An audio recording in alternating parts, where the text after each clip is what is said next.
पारसी धर्म को ज़ोरोस्ट्रियन धर्म भी कहते हैं। यह दुनिया के सबसे पुराने एकेश्वरवादी धर्मों में से एक है। इस धर्म की स्थापना ईरान में हुई थी। करीब 3500 साल पहले पैगंबर जरथुस्त्र ने किया था।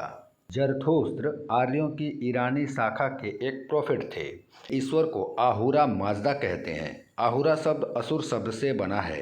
प्रोफेट जरथुस्त्र को ऋषि अंगिरा और बृहस्पति के समकालीन बताया गया है। वे ईरानी आर्यों के स्पीतमा कुटुंब के पौरुष हस्प के पुत्र थे। जरथुस्त्र को 30 साल की उम्र में ज्ञान प्राप्त होता है। वहीं उनकी मृत्यु 77 साल 11 दिन की उम्र में हो जाती है। बताया जाता है कि जरथुस्त्र 1700 से 1500 ईसा पूर्व के बीच हुए थे। यह वही समय था जब राजा सुदास का आर्यावर्त में शासन था। पारसियों के धर्म ग्रंथ को जेंद अवेस्ता कहते हैं, जो ऋग्वैदिक संस्कृत की ही एक पुरातन शाखा अवेस्ता भाषा में लिखा गया है।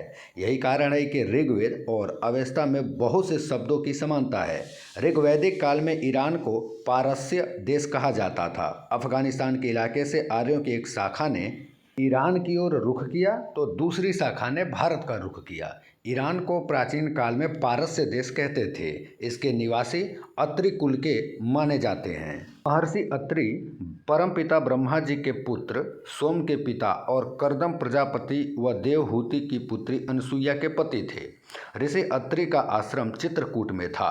अत्रि दंपत्ति की तपस्या और त्रिदेवों की प्रसन्नता के फलस्वरूप भगवान श्री हरि विष्णु के अंश से सहयोगी दत्तात्रेय, ब्रह्मा जी के अंश से चंद्रमा तथा महादेव के अंश से महामुनि दुर्वासा अत्रि और देवी अनसुईया के पुत्र के रूप में जन्मे थे। अत्रि लोग ही सिंधु पार करके पारस, यानी जिसे आज के समय में ईरान कहते हैं, वहां चले गए थे, जहां उन्होंने यज्ञ का प्रचार किया। अत्रियों के कारण ही अग्नि पूजकों के धर्म पारसी धर्म का सूत्रपात हुआ। जरथुस्त्र ने इस धर्म को एक व्यवस्था दी तो इस धर्म का नाम जरथुस्त्र या जोरेबियन धर्म पड़ गया। वेदों का अध्ययन करने से पता चलता है कि अफगानिस्तान और ईरान के बीच का क्षेत्र जो तुर्कमेनिस्तान तक को जाता है, यह पहले देवताओं और असुरों के लिए युद्ध का क्षेत्र हुआ करता था। असुरों का पारस से लेकर अरब मिस्र तक शासन था और देवताओं ने उनकी प्रतिद्वंदिता चलती रहती थी। कैस्पियन सागर के आसपास के क्षेत्र के लिए लड़ाई हमेशा चलती रहती थी। काफ़ी प्राचीन युग के पारसियों और वैदिक आर्यों की प्रार्थना, उपासना और कर्म कांड में कोई भेद नहीं है। वे अग्नि, सूर्य, वायु आदि प्रकृति तत्वों की उपासना और अग्निहोत्र कर्म करते थे। पारसी लोग बड़े बड़े यज्ञ करते, सोमपान करते और अर्थवन नामक याजक यानी ब्राह्मण काठ से काठ रगड़कर अग्नि उत्पन्न करते थे। उनकी भाषा भी उसी एक मूल आर्य भाषा से उत्पन्न थी जिससे वैदिक और लौकिक संस्कृति निकलती है। अवेस्ता में भारतीय प्रदेशों और नदियों के नाम भी हैं, जैसे हफ्त हिंदू यानी सप्त सिंधु, हरवैती यानी सरस्वती, हरयू यानी सरयू। पारसियों के ग्रंथ जेंद अवेस्ता में भी वेद के समान गाथा और मंत्र हैं। इसके कई विभाग हैं, जिसमें गाथा सबसे प्राचीन और जरथुस्त्र के मुंह से निकला हुआ माना जाता है। एक भाग का नाम यस्र है, जो वैदिक यज्ञ शब्द का रूपांतर मात्र है। वेदों से पता चलता है कि कुछ देवताओं को असुरों की संज्ञा भी दी गई थी। वरुण के लिए यह संज्ञा का प्रयोग कई बार हुआ है। पुराणों के अनुसार वरुण देव ने कई दफे देव असुरों के बीच समझौता करवाया है। दैत्यों को असुर कहा जाता है और देवों को सुर। ईरानी आर्यों की शाखा के अनुसार विचारधारा शुद्ध, स्पष्ट और अच्छी मानी गई, क्योंकि दिति के पुत्र दैत्य एकेश्वरवादी थे और सुरापान नहीं करते थे, इसलिए वे सभी असुर कहलाए। आज का असीरिया असुरों के नाम से ही है।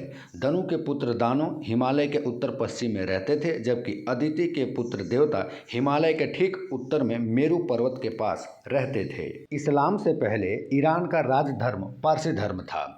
ईसा पूर्व 6ठी शताब्दी में एक महान पारसिक साम्राज्य की स्थापना पेर्सिपोलिस में हुई थी, जिसने 3 महाद्वीपों और 20 राष्ट्रों पर लंबे समय तक शासन किया था। इस साम्राज्य का राजधर्म जरतोस्त या जरथुस्त्र के द्वारा 1700 से 1800 ईसा पूर्व स्थापित किया गया था। इसके करोड़ों अनुयायी रोम से लेकर सिंधु नदी तक फैले हुए थे। इनके शूरवीरों में महाबद और गोओरमद के वंश का वर्णन पौराणिक है। वे देवों से भी लड़ा करते थे। गोओरमद के पौत्र हुसंग ने खेती, सिंचाई, शस्त्र रचना आदि चलाई और पेशदाद की उपाधि पाई। इसी से वंश का नाम पड़ा। इसके पुत्र तेहमूर ने कई नगर बसाए, सभ्यता फैलाई और देवबंद की उपाधि पाई। इसी वंश में जमशेद हुआ, जिसके सुराज और न्याय की बहुत प्रसिद्धि है। संवत्सर को इसने ठीक किया और वसंत विषुवत का नववर्ष का उत्सव चलाया, जो जमशेदी नौरोज के नाम से पारसियों में प्रचलित है। इसका पुत्र फरेंदो बड़ा वीर था, जिसने काव नामी योद्धा की सहायता से राज्य पहाड़ी जोहक को भगाया था।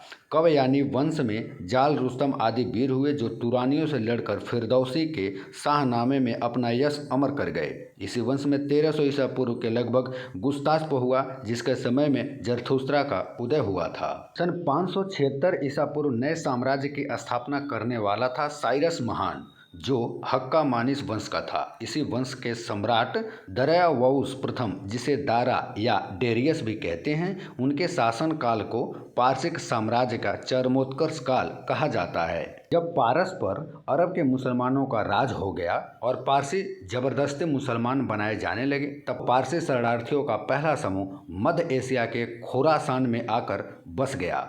वहाँ वे लगभग 100 साल रहे। जब वहाँ भी इस्लामिक उपद्रव शुरू हुआ, तब पारस की खाड़ी के मुहाने पर उर्मुज टापू में उसमें से कई भाग आए और वहाँ 15 साल रहे। जब वहाँ पर भी मुसलमानी आक्रमणकारियों की नज़र पड़ी, तो अंत में वे एक छोटे से जहाज में बैठ अपनी पवित्र अग्नि और धर्म पुस्तकों को ले अपनी अवस्था की गाथाओं को गाते हुए खंभात की खाड़ी में भारत के दीव नामक टापू में आकर उतरे, जो उस काल में पुर्तगाल के कब्जे में था। वहाँ भी उन्हें पुर्तगालियों ने चैन से नहीं रहने दिया।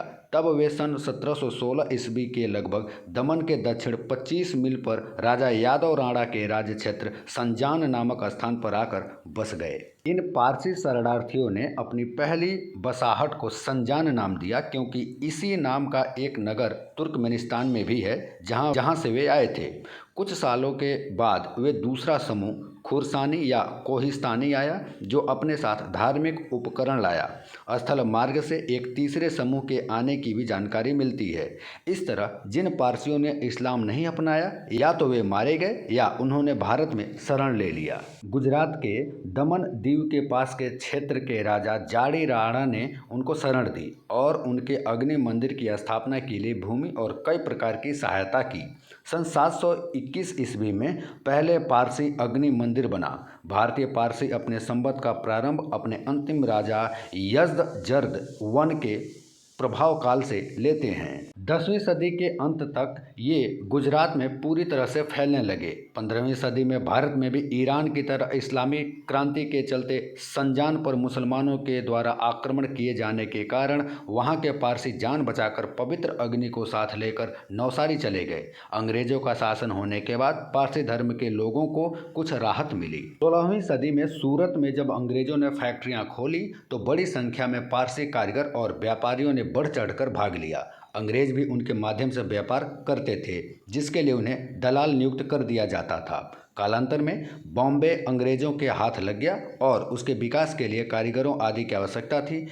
पारसियों ने बम्बई की ओर रुख किया था। काफ़ी प्राचीन काल में पारस देश आर्यों की एक शाखा का निवास स्थान था।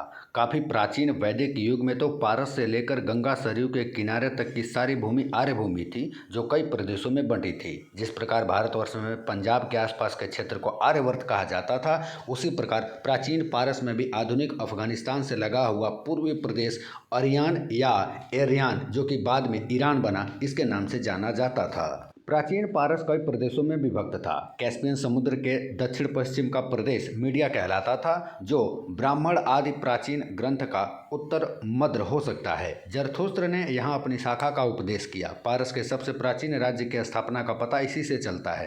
पहले यह प्रदेश अनार्य असुर जाति के अधिकार में था, जिनका देश यहाँ से पश्चिम में था। यह जाति आर्यों से सर्वथा भिन्न सेम की संतान थी, जिसके अंतर्गत यहूदी और अरब आते हैं। अरब देश मुसलमान के हाथ में ईरान का राज्य आने के पहले पारसियों के इतिहास के अनुसार कभी राजवंशों ने ईरान पर राज्य किया था। कवयानी वंश में जाल, रुस्तम आदि वीर हुए। जो तुरानियों से लड़कर फिरदौसी के शाहनामे में अपना यश अमर कर गए। इसी वंश में 1300 ईसा पूर्व के आसपास गुस्ताफ हुआ, जिसके समय में जरथुस्त्र का जन्म हुआ था। पारसी समुदायों के द्वारा अगस्त महीने में नया साल मनाया जाता है। पारसी नव वर्ष को नवरोज कहते हैं। पारसी समुदाय के लिए पारसी नव वर्ष आस्था और उत्साह का संगम है।